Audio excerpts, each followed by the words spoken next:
ഈശോമിശിഹായ്ക്ക് സ്തുതിയായിരിക്കട്ടെ. സെപ്റ്റംബർ 25 വിശുദ്ധ ആൽബർട്ട്. കർമ്മല സഭയുടെ സഹസ്ഥാപകനും നിയമദാതാവുമാണ് വിശുദ്ധ ആൽബർട്ട്.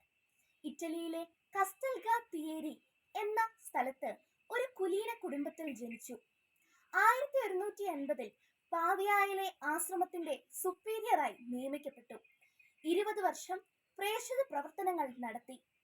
ശക്തവും വ്യക്തവുമായ തീരുമാനങ്ങൾ എടുക്കുവാൻ അദ്ദേഹത്തിന് കഴിഞ്ഞു. നിയമങ്ങൾ നടപ്പിലാക്കുന്നതിലും മുഖം നോക്കാതെ നിയമങ്ങൾ സ്വീകരിക്കുകയും ചെയ്യുമായിരുന്നു. പ്രാർത്ഥനയിൽ ദൈവത്തോട് അടുക്കാനുള്ള ഒരു രീതിയാണ് അതിലൂടെ അദ്ദേഹം വിഭാവനം ചെയ്തിരുന്നത്. ഒരിക്കൽ ഒരു അധാർമികൻ പ്രസംഗിച്ചുകൊണ്ടിരുന്നപ്പോൾ ക്രൂരമായി മർദ്ദിച്ചു, ഒടുവിൽ മരിച്ചു. ലോകത്തിൽ നിങ്ങൾക്ക് ഞെരുക്കമുണ്ടാകും, എങ്കിലും ധൈര്യമായിരിക്കുവിൻ, ഞാൻ ലോകത്തെ കീഴടക്കിയിരിക്കുന്നു. നമുക്ക് കിട്ടുന്ന ചെറിയ സഹനങ്ങൾ സന്തോഷത്തോടെ കുരിശിനോട് ചേർത്ത് കാഴ്ചവെക്കണം. അത് പ്രാർത്ഥനയായി മാറും. നന്ദി.